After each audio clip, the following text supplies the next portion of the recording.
मां गंगा की रक्षा के लिए, राष्ट्र की रक्षा के लिए, गाय की रक्षा के लिए जो भी संगठन और राजनीतिक दल काम करेगा, भारतीय कृषक दल भी उसके साथ मिलकर के काम करने के लिए दृढ़ संकल्पित है। भगवान शुकर की नगरी है। पृथ्वी को बचाने के लिए नारायण ने शुकर का अवतार इसी भूमि पर लिया है।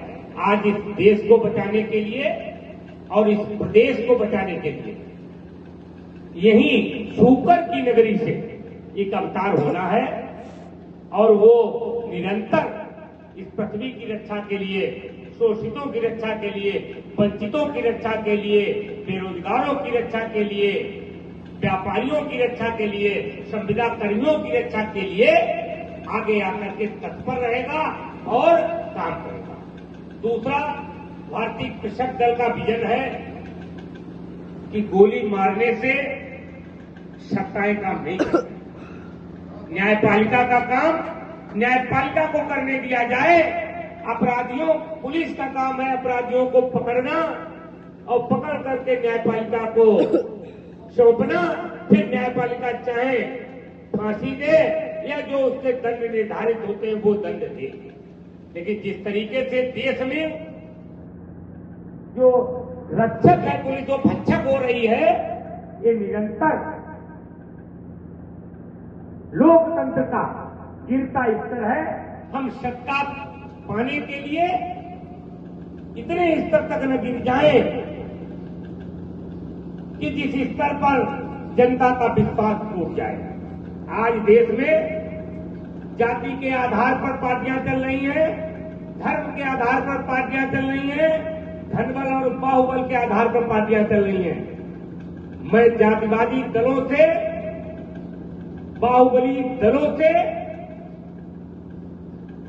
लोकतंत्र को बचाने के लिए ये मांग करता हूं शुकर भगवान की नगरी से कि सबका साथ और सबके विकास के नारे के साथ ही लोकतंत्र बचाने का काम करें। भारतीय कृषक दल जातियों में, धर्म में किसी प्रकार का भेदभाव न करते हुए सभी को साथ लेकर के, सभी के हितों की रक्षा को लेकर के 2027 के विधानसभा चुनाव में उतरने का काम कर रहा है। भारतीय कृषक दल आपको एक उत्तम प्रदेश बनाने का विकल्प देगा। भारतीय कृषक दल सभी की समस्याओं को सुनने और उसके निराकरण करने का विकल्प देगा। भारतीय कृषक दल आपके हक और हकूक को दिलाने का काम करेगा।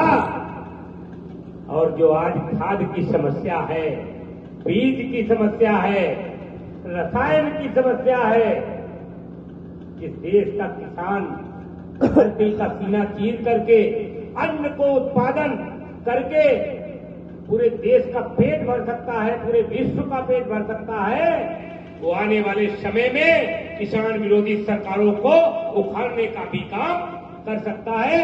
तो मैं आप सबका आह्वान करूंगा शुकर की नगरी से कि मिलकर के एक बार फिर से सभी की रक्षा के लिए कासगंज से जो आवाज उठे, आवाज बने, वो पूरे देश, पूरे प्रदेश में मील का पत्थर साबित हो। बहुत बहुत धन्यवाद।